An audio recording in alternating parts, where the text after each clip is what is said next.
நலமுடன் வாழ்வோம் வளமுடன் வாழ்வோம். நீங்கள் பார்த்துட்டு இருக்கிறது மக்கள் மருத்துவம் வலையொலி தொலைக்காட்சி. இயற்கை மருத்துவம் மற்றும் மாற்று மருத்துவ நிபுணர் மருத்துவர் இளந்தமிழன் இப்ராஹிம் பேசுகிறேன். என்னுடைய பழைய வீடியோ புதிய வீடியோ எழுதி பார்க்கணும்னா கீழே இருக்கிற பெல் பட்டன், பக்கத்தில் இருக்க சப்ஸ்கிரைப் பட்டன் எடுத்துங்க. ஃபேஸ்புக், வாட்ஸ்அப்பில் மற்றவங்களுக்கு ஷேர் பண்ணுங்கள்.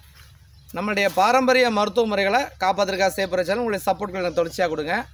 இப்போ நம்ம பார்க்குற விஷயம் என்னென்னு பார்த்தீங்கன்னா, ஒரு மரம் ஒன்று நம்ம வீட்டு பக்கத்தில் நடுவோம். அந்த ஒரு மரத்தால் நம்மளுடைய தலைமுறை இன்னும் எத்தனை ஆண்டுகள் ஆனாலும் நம்முடைய தலைமுறை பிள்ளைகள் வளமாக வாழ்வாங்க, நலமோட வாழ்வாங்க. அது என்ன மரம் அப்படின்னு எவ்வளோ நம்ம பாரம்பரிய மரங்கள் இருக்குது. வேம்பாக இருக்கட்டும், நிலவேம்பாக இருக்கட்டும், பொங்க மரமாக இருக்கட்டும், ஆலமரமாக இருக்கட்டும், அரச மரமாக இருக்கட்டும், தென்னையாக இருக்கட்டும், பனையாக இருக்கட்டும், எவ்வளோ மரங்கள் இருக்குது. ஆனால் இதில் ஒரு பெஸ்ட்டு, அந்த மரம் ஏன் நடணும் அப்படிங்கிறத பார்ப்போம். அதாவது பனை மரம் தான் அது. ஏன் பனை மரம் அப்படின்னு பார்த்தீங்கன்னா, பனை மரம் மட்டும்தான் மற்ற மரங்கள் மாதிரி இல்லாமல் எவ்வளவு பூமி தண்ணீர் கீழே போனாலும் கூட அந்த தண்ணீரை கொண்டு வந்து நிலத்தடி நீராக மாற்றி வைக்கிற ஒரு தன்மை எதுக்கு இருக்குதுன்னு பார்த்தீங்கன்னா பனை மரத்துக்கு தான் இருக்குது. மற்ற மரங்கள் எல்லாமே பார்த்தீங்கன்னா பூமிக்கு கீழேருந்து தண்ணீரை உறிஞ்சும், அது வாழும், அதுக்கப்புறம் வியர்வையாக வேர்க்கும், நல்ல நமக்கு ஆக்சிஜனை கொடுக்கும், கார்பன் டை ஆக்சைடை சுவாசிக்கும், மேகங்களை அறுவடை பண்ணும், மழையாக வர வைக்கும். இது எல்லா மரமும் பண்ணுறது தான். ஆனால் பனை மரம் மட்டும் ஒரு ஸ்பெஷல் என்னென்னு பார்த்தீங்கன்னா, நிலத்தடி நீரை ரொம்ப கீழே இறங்கக்கூடாது. 1000 அடியில் தண்ணி இருந்தாலும் அதை கொண்டு வந்து மேலே நிலத்தடி நீராக மாற்றுற தன்மை பார்த்திங்கன்னா பனை மரத்துக்கு தான் இருக்குது. இது ஏன் செய்யணும் அப்படின்னா, நிலத்தடி நீர் இருந்தால் தான் ஒரு மண்ணில் விவசாயம் பண்ண முடியும். ஏன்னா ஒரு பூமியுடைய ஒரு அடுக்குன்னு வச்சுக்குவோங்க. உதாரணமாக எல்லாருக்கும் தெரிஞ்சதான், பாட புத்தகங்களில் படித்தது, நிலக்கரி ஒரு அமைப்பு இருக்கும், அதுக்கப்புறம் மணல் இருக்கும், களிமண் இருக்கும், மண் இருக்கும், தண்ணி இருக்கும், இப்படி பல லேயராக இருக்குது. இந்த பூமி வந்து பல அடுக்குகளை கொண்டது. இதில் நிலத்தடி நீர் எவ்வளோ உயரமாக சேவாக இருக்குதோ, எவ்வளோ உயரத்தில் இருக்குதோ, அப்போ தான் விவசாயத்துக்கு மேலே தண்ணி விடும்போது தண்ணி உள்ளே போகாது.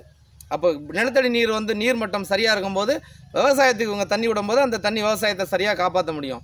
நிலத்தடி நீர் இறங்கிருச்சுன்னு வச்சுங்களேன், இவங்க விவசாயத்துக்காக எவ்வளோ தண்ணீர் விட்டாலும் தண்ணீர் பத்தாது, விவசாயம் கடுமையாக பாதிக்கப்படும். அப்போது பனைமரங்கள் எவ்வளவு ஒரு வயலை சுற்றியோ ஒரு வீட்டை சுற்றியோ நம்மளை சுற்றி எவ்வளவு பனைமரங்கள் இருக்குதோ, அப்போ அந்த மண்ணினுடைய அந்த நீர்மட்டம், அந்த நிலவளமும் நீர்வளமும் பார்த்திங்கன்னா காப்பாற்றப்படும். அப்போ இதை மட்டும் காப்பாற்றினா போதுமா, மற்ற மரங்கள் பற்றி அப்படின்னு இல்லை. இந்த நீங்கள் நிலத்தடி நீர் மட்டத்தை காப்பாற்றிட்டாலே நீங்கள் என்ன மரம் வச்சாலும் அது வாழும். பனை மரம் இல்லாத நீங்கள் என்ன மரம் நட்டாலும் எந்த மரமும் வாழாது. ஏன்னா மரத்துக்கு குடிக்க தண்ணி இல்லைன்னா அந்த மரம் பட்டு போயிடும். நீங்கள் என்ன வேணாலும் மரம் ஆசைப்படுங்க, என்ன வேணாலும் செடி வளங்க, என்ன வேணாலும் கொடிகள் வளங்க, ஆனால் அதுக்கு நீர் கண்டிப்பாக முக்கியம். நாம் ஊற்றுறோம் அப்படிங்கிறத விட நிலத்தடி நீர் அதுக்கு சரியாக கிடைக்கணும். அந்த நிலத்தடி நீரை காப்பாற்றி வைக்கிற மிகப்பெரிய ஒரு மரம்னா பனை மரம் தான். ஆனால் இன்றைக்கி நேர் ஆப்போசிட் அப்படியே இருக்குது. என்னென்னா இன்றைக்கி தமிழ்நாட்டில் அதிகமாக அழிக்கப்படுகின்ற மரங்கள் என்னன்னு பார்த்தீங்கன்னா பனை மரங்கள் தான். அது தனியார் பண்ணுறாங்களா, அரசே பண்ணுதா, சாலை போடுறோம், அது பண்ணுறோம், இது பண்ணுறோன்னு என்னன்னு தெரியாது. ஆனால் இது மக்களுக்கு இது பற்றி ஒரு விழிப்புணர்வு இல்லாமல் போனது தான் மிகப்பெரிய தவறாகி போயிடுச்சு. நம்மாழ்வார் மாதிரி எவ்வளவோ நம்ம முன்னோர்கள் இதை பற்றி நிறைய பேசிட்டு போயிருக்கிறாங்க. ஒரு மண்ணுக்கு ஒரு மரம். உதாரணமாக அரேபிய நாடுகளுக்கு சொல்லுவாங்க பேரிச்ச மரம் வாங்க. அந்த மலேசியா மாதிரி நாடுகள் பார்த்திங்கன்னா உங்களுக்கு பாம் ஆயிலுக்கான அந்த பாம் ட்ரீஸ்ன்னு சொல்லுவாங்க. கேரளா பார்த்திங்கன்னா உங்களுக்கு தென்னை மரம். அந்த மாதிரி ஒரு மண்ணுக்கும் பார்த்திங்கன்னா இறைவன் இயற்கையிலேயே மரங்கள் கொடுத்துருக்கிறாரு. மற்ற நாடுகளெல்லாம் காப்பாற்றுது. உதாரணமாக நீங்கள் இன்றைக்கி போனாலும் அரேபிய நாடுகளில் பார்த்திங்கன்னா ஒரு பேரிச்ச மரத்தை வெட்டவே மாட்டாங்க, பிடுங்கி வேறு இடத்துல நடுவான ஒழிய அதை வெட்டி சாய்க்க மாட்டான். ஒரு உதாரணமாக ஒரு இடத்துல சாலை போடுறாங்க அப்படின்னா அங்கே ஒரு மரம் இருந்தால் வேரோடு பிடுங்கி நட்டுருவாங்க. மாலத்தீவில் அது மாதிரி தான். தென்னை மரங்கள் பார்த்திங்கன்னா பிடுங்கி நடுவாங்களே ஒழிய எந்த காரணம் கண்டும் மரத்தை வெட்ட மாட்டான். ஒரு அறிவில்லாத ஒரு சமூகம் தான், ஒரு அறிவில்லாத ஒரு நிர்வாகம் மட்டும்தான் மரங்களை வெட்டிட்டு மனிதன் வாழ முடியும்னு ஒரு தப்பான ஒரு விஷயத்த பதிஞ்சிட்டாங்க. அது இங்கே நடந்துக்கிட்டு இருக்குது. ஆனால் இனி எதிர்வரும் காலங்களில் வீடுகளில் பனை மரங்களை குறைஞ்சபட்சம் வீட்டுக்கு ஒரு பனை மரம், ஒரு தெருவுனா ஒரு 10 பனை மரம் வளர்ப்போம். நான் கொஞ்சம் காலங்களுக்கு முன்னாடி கடலூர் மாவட்டம் பக்கம் நான் பயணிக்கும் போது பார்க்குறேன் 500-1000 பனை மரங்கள் வெட்டி சாய்க்கப்பட்டிருக்கு. எல்லாமே பார்த்திங்கன்னா ஏறக்குறைய 50 ஆண்டுகள் தாண்டிய மரங்கள் தான்.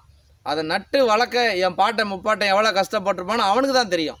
ஆனால் இப்போ வர நிர்வாகங்கள் என்ன பண்ணுதுன்னா, வெட்டிட்டு நாங்கள் ரோடு போடுறோம், மரத்தை வெட்டி ரோட்டு போடணும்னு நாங்கள் யாரும் கேட்டதே கிடையாது. ஆனால் அவங்க வந்து ஏதோ ஒரு பேர் வச்சுக்கிட்டு அந்த மரங்களை வெட்டிட்டு ரோடு போடுறாங்க. சரி, ரோடு போட்டால் சரிட்டு குடிக்க தண்ணிக்கு என்ன பண்ணுறது? அந்த பகுதியே பார்த்திங்கன்னா விவசாயம் பாதிக்கப்பட்டுரும். ஏன்னா பனைமரம் இல்லைன்னா விவசாயம் கிடையாது. அப்போ எப்படி அங்கே மனுஷன் வாழும்? ஊரை விட்டு காலி பண்ணி போக வேண்டியதான். ஒரு வறண்ட பூமியாக போயிடும். இன்றைக்கி ராமநாதபுரம் என்ன நிலைமையில் இருக்கிற பாருங்க. அது மாதிரி தமிழ்நாடு முழுக்கவே ஆயிரும் பனைமரம் இல்லைன்னா. அதனால் இந்த பனைமரம் மட்டுமாவது குறைஞ்சபட்சம் வீட்டுக்கு ஒரு பனைமரம் வளர்க்க முயற்சி பண்ணுவோம். பார்க்குறதுக்கு ஒரு மாதிரி அசிங்கமாக தான் இருக்கும். தென்னை மரம் மாதிரி அழகாக இருக்காது பனைமரம். ஒரு அழகு இல்லாத மரம். ஆனாலும் பார்த்தீங்கன்னா இறைவன் எப்பயுமே அப்படி தான் அழகாக கொடுத்துருக்காருன்னா அது எப்பயுமே ஆபத்து. இயற்கை எப்பயுமே யதார்த்தமாக ஒரு அசிங்கமாக தான் இருக்கும். நாம் அதை நம்ம வரும் அடுத்த தலைமுறைக்காவது சொல்லி கொடுத்துட்டு போவோம். பல ஆயிரம் ஆண்டுகளை நம்ம முன்னோர்கள் பனை மரத்தோடு தான் வாழ்ந்துட்டு போயிருக்கான். ஆனால் இப்போ இந்த 50 வருஷமாக எல்லாத்தையும் இழந்துட்டோம். ஆனால் இந்த நிலத்தடி நீரை காப்பாற்றணும், இந்த எதிர்காலத்தில் விவசாயத்தை காப்பாற்றணும், இந்த எதிர்கால உணவு முறைகள்லாம் பாரம்பரிய உணவுகளை காப்பாற்றணும்னா பனைமரம் ரொம்ப முக்கியம். அதனால் பனைமரங்களை வளர்ப்போம், இந்த தேசத்தை காப்போம். என்னோடய வீடியோ உங்களுக்கு கண்டிப்பாக பிடிச்சிருக்கும் நம்புகிறேன். கீழே இருக்கிற பெல் பட்டன், பக்கத்தில் இருக்கிற சப்ஸ்கிரைப் பட்டன் அழுத்துங்க. ஃபேஸ்புக், வாட்ஸ்அப்பில் மற்றவங்க ஷேர் பண்ணுங்கள்.